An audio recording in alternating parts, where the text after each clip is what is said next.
3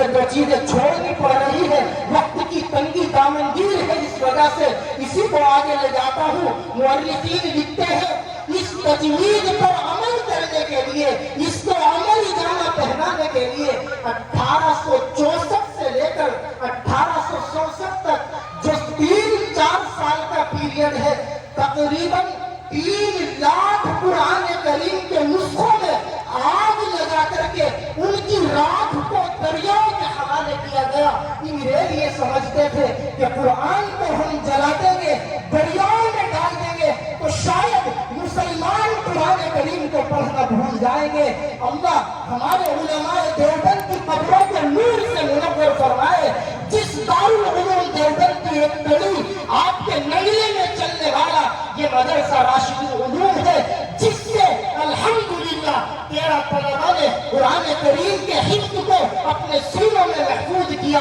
اس دیوبند سے نکلنے والے علماء دیوبند نے اپنے سروں پر کفن باندھا، میدان جہاد میں کودے اور انگریزوں کی آنکھوں میں آنکھ ڈال کر ڈنکے کی چوٹ پر یہ اعلان کیا کہ انگریزوں تم قرآن کریم کو چھین سکتے ہو، قرآن کریم کو ہم سے لے سکتے ہو، جلا سکتے ہو، دریاؤں میں ڈال سکتے ہو،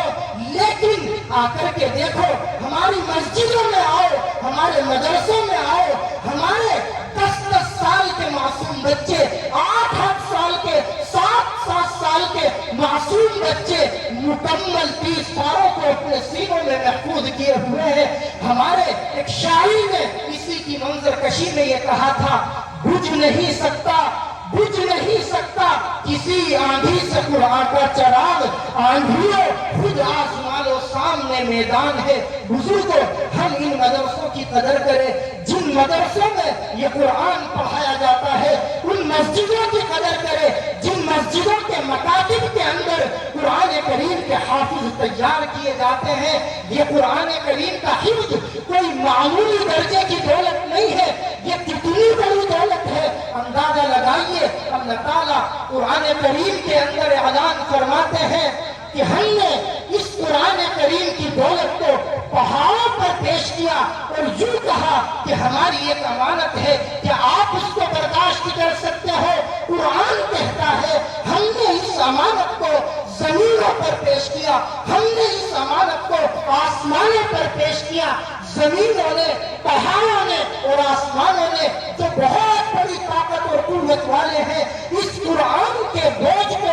اٹھانے سے انکار کر دیا۔ اللہ فرماتے ہیں وَحَمَلَهَا الْإِنسَانُ، اس قرآن کریم کے بوجھ کو انسان نے اٹھایا اور اپنے سینے کے اندر مکمل 30 پاروں کو محفوظ کیا۔ ہمارے حضرت مولانا ریاست علی رحمت اللہ علیہ سب کہیے اللہ تعالیٰ ان کی مغفرت فرمائے، ان کی قبروں کو نور سے منور فرمائے۔ ہمارے جو حضرت تشریف لائے ہوئے ہیں ابھی ہم ان کا خطاب سنیں گے۔ حضرت کے جو دوسرے صاحبزادے ہیں مفتی ذکوان صاحب دامت برکاتہ، جب انہوں نے قرآن کریم کو مکمل حفظ کیا تو حضرت نے مبارکبادی میں یہ شعر کہا تھا کہ زمین و آسمان جس کا تحمل کر نہیں پائے، زمین و آسمان جس کا تحمل کر نہیں پائے، مبارک ہو کہ وہ بار امانت تم اٹھا لائے۔ یہ اللہ کا احسان ہے کہ ایک انسان اپنے سینے کے اندر مکمل 30 پاروں کو محفوظ کر لیتا ہے۔ اور میں تو اس بڑے مجمع کے اندر اللہ کی طاقتور ذات بابرکت سے یقین کرتے ہوئے یہ بات کہتا ہوں کہ اس زمانے کے اندر برٹش حکومت نے مکمل کوششیں کی، ایڑی چوٹی کے زور لگا لیے کہ قرآن کریم سے مسلمانوں کا تعلق ہم توڑ دے، قرآن کریم کا رشتہ مسلمانوں سے توڑ دے۔ اس زمانے کے اندر جو حکومت برسر اقتدار ہے، ستا کے نشے میں چور ہے، وہ بھی اس قسم کی باتیں کرتی ہیں۔ وسیم رضوی جیسے لوگ جن کتنے پیدا ہوئے اور ہوتے رہیں گے۔ میں اللہ کی طاقتور ذات بابرکت سے یقین کرتے ہوئے علماء دیوبند کی چوٹیوں کو سیدھا کرنے کے نتیجے میں یہ بات کہتا ہوں کہ اگر اس دنیا کے اندر اس حکومت نے یا کسی اور حکومت نے قرآن کریم کے کسی دشمن نے پوری دنیا سے قرآن کریم کو چھین لیا، مسلمانوں سے قرآن کو لے کر کے قرآن کریم سے مسلمانوں کا رشتہ توڑ دیا، ہم یقین کر کے کہہ سکتے ہیں کہ 24 گھنٹے نہیں گزریں گے پوری دنیا کے اندر اتنے پکے پکے حافظ موجود ہیں جو کروڑوں کی تعداد میں 24 گھنٹے میں اپنے ہاتھوں سے قرآن لکھ کر کے مسلمانوں میں تقسیم کر دیں گے۔ یہ ان مدرسوں کی دین ہے کہ گاؤں کے اندر، چھوٹے چھوٹے دیہات کے اندر 13 بچے قرآن کریم کے پکے حافظ، یہ اللہ کا احسان نہیں تو کیا ہے؟ اس لیے ہم ان مدرسوں کی قدر کریں، ان سے اپنا رشتہ اور تعلق مضبوط کریں، اور جو ان اداروں کے اندر کام کرتے ہیں ہم ان کو سراہیں، ہم ان کا جتنا تعاون کر سکتے ہیں اتنا تعاون کریں، اور اگر تعاون نہیں کر سکتے بڑے ادب کے ساتھ گزارش ہے کہ ان کی ٹانگ نہ کھینچے، ان کی رکاوٹ کا ذریعہ نہ بنے، ورنہ بزرگوں کل قیامت کے دن اللہ تعالیٰ ان لوگوں کے سامنے ہمیں ذلیل کرے گا جو لوگ اس قرآن کریم کے لیے اللہ کے سامنے روتے تھے، اس قرآن کریم کو امت تک پہنچانے کے لیے اپنی جانوں کا نذرانہ پیش کرتے تھے۔ آخر کوئی تو وجہ ہوگی کہ اللہ تعالیٰ نے اس قرآن کریم کی حفاظت کو اپنے سینوں میں محفوظ کرنے والوں کی بڑی بڑی فضیلتیں بیان فرمائی۔ میں چند حدیثیں اس وقت تک ذکر کر دوں جس وقت تک حضرت تشریف لائے۔ اللہ کے نبی صلی اللہ تعالی علیہ وسلم نے باضابطہ ان لوگوں کی فضیلتیں بیان فرمائی جو اپنے سینوں میں اس قرآن کریم کو محفوظ کر لیتے ہیں۔ چنانچہ ابو داؤد شریف میں 1241 نمبر کی روایت ہے، اللہ کے نبی صلی اللہ علیہ وسلم ارشاد فرماتے ہیں، من قرأ القرآن وعمل بما فیہ، جس نے قرآن کریم کو پڑھا اور فرمایا، اس نے قرآن کریم کے تقاضے پر عمل کیا، اس نے اس کے احکام کے مطابق زندگی گزاری، اللہ کے نبی فرماتے ہیں البس والدہ تاجا یوم القیامہ، کئی قیامت کے دن اللہ تعالیٰ اس کے ماں باپ کو ایک روشن تاج پہنائیں گے، اور وہ تاج کتنا روشن ہوگا ہم تصور نہیں کر سکتے۔ اللہ کے نبی نے اس کی ڈیفینیشن کی اور فرمایا کہ یہ جو دنیا کے اندر سورج کی روشنی آتی ہے، اگر یہ سورج تمہارے کسی کے گھر میں نکلنے لگے تو گھر کے اندر سورج نکلنے کے بعد گھر کے اندر جو روشنی کا حال ہوگا، فرمایا ضوءہ احسن من ضوء الشمس فی بیوت الدنیا لو کانت فیکم، اس تاج کی روشنی اس گھر کی روشنی سے بھی زیادہ ہوگی۔ لوگ معلوم کریں گے، ان گنت لوگوں کا مجمع ہوگا، من ہؤلاء الناس، یہ کون لوگ ہیں جن کو اتنی عزت کا تاج پہنایا گیا؟ اللہ تعالیٰ کے ذریعے فرشتوں کی زبانی بتلایا جائے گا، یہ وہ لوگ ہیں جنہوں نے قرآن کریم کے حفظ کو اپنے بچوں کے سینوں میں محفوظ کیا تھا۔ اس لیے ہم سب اپنے بچوں کو قرآن کریم کا حافظ بنائے۔ اس زمانے کے اندر ہماری یہ سوچ ہے کہ اگر ہم نے قرآن کریم کا حافظ بنایا تو کھائے گا کہاں سے؟ ہم نے اگر انجینئر بنایا تو شاید اس کی بڑی جاب لگے گی، دنیا کی بڑی ترقیاں اس کو حاصل ہوگی۔ میرے بزرگوں، آج کل مدرسوں کے اندر الحمدللہ قرآن کریم کا حفظ بھی کرایا جاتا ہے، انگریزی بھی پڑھائی جاتی ہے، میتھ بھی پڑھایا جاتا ہے، سائنس بھی پڑھائی جاتی ہے۔ مجھے تفصیل سے ان باتوں کا ذکر نہیں کرنا موقع نہیں ہے، ورنہ میں آپ کو بتلاتا کہ قرآن کریم کے حافظ الحمدللہ اس وقت دنیا کے اندر بڑی تعداد میں وہ ہیں جو بہت بڑے بڑے ڈاکٹر ہیں۔ قرآن کریم کے حافظ اس دنیا کے اندر وہ ہیں جو بڑے بڑے سائنٹسٹ ہیں۔ قرآن کریم کے حافظ اس دنیا کے اندر وہ ہیں جو بڑی بڑی یونیورسٹیوں کے اندر بڑے بڑے عہدوں پر فائز ہیں۔ اس لیے ہم اپنے بچوں کو قرآن کریم کا حافظ بنائیں۔ حافظ بنانے کے بعد ہم اپنے بچوں کو ڈاکٹر بنائیں، انجینئر بنائیں، جج بنائیں، پروفیسر بنائیں، کوئی عالم اس کو منع نہیں کرتا، اور منع کیوں کرے گا؟ ہم مسلمان ہیں، قرآن کے ماننے والے ہیں، ہماری جو سب سے پہلی وحی ہے اس کا تعلق تو خود ایجوکیشن سے ہے۔ اللہ تعالیٰ فرماتے ہیں اقرأ باسم ربک الذی خلق۔ اس لیے جو لوگ یہ کہتے ہیں کہ علماء دنیا کی تعلیم کو منع کرتے ہیں، یہ خامخواہ کا الزام ہے۔ علماء منع نہیں کرتے، علماء تو خود بڑے بڑے اسکول چلاتے ہیں۔ اس لیے ہم بدزنی کا شکار نہ ہو اور اپنے بچوں کو قرآن کریم کا حافظ بنائے، عالم دین بنائے، اور ان سب سے بڑی بات اپنے بچوں کو بزرگوں ہم دیندار بنائے۔ اگر ہم نے اپنے بچے کو دیندار نہیں بنایا تو ہم یاد رکھیں نگلے کے مسلمانوں، کل قیامت کا دن ہوگا، یہ بچے ہمارے خلاف اللہ تعالیٰ کے سامنے گواہی دیں گے،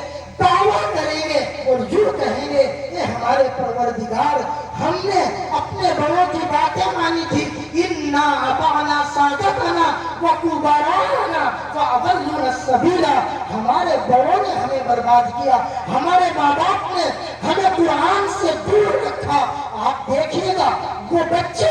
جن کے لیے ہم نے ایجوکیشن لون پاس کرایا، جن کی ترقی کے لیے ہم نے اپنے گھر کو بیچا، جن کی ترقی کے لیے، جن کی دنیاوی ڈگری کے لیے ہم نے اپنے خون پسینے کی کمائی ہوئی دولت کو خرچ کیا، وہ بچے اللہ تعالیٰ کے سامنے دعویٰ کریں گے اور یوں کہیں گے یہ ہمارے پروردگار، غلطی ہماری نہیں ہے، ہمارے بگڑنے میں، قرآن سے دور ہونے میں ہمارے ماں باپ کی غلطی ہے، لہذا آتی ہی ضعفین من العذاب۔ اللہ فرماتے ہیں سورہ احزاب کی آیت نمبر 68 کے اندر کہ یہ بچے یوں کہیں گے اے ہمارے پروردگار، آپ ہمارے ماں باپ کو ڈبل سزا دیجئے، ایک تو اس لیے کہ انہوں نے ہمیں قرآن سے دور رکھا، ایک اس لیے کہ وہ خود قرآن کریم سے دور تھے۔ اللہ تعالیٰ کے سامنے وہ صرف اتنا ہی نہیں بلکہ یوں کہیں گے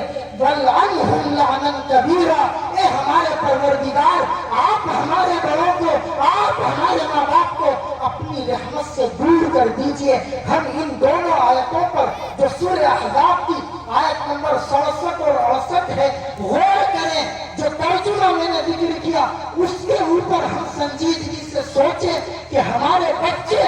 جن کے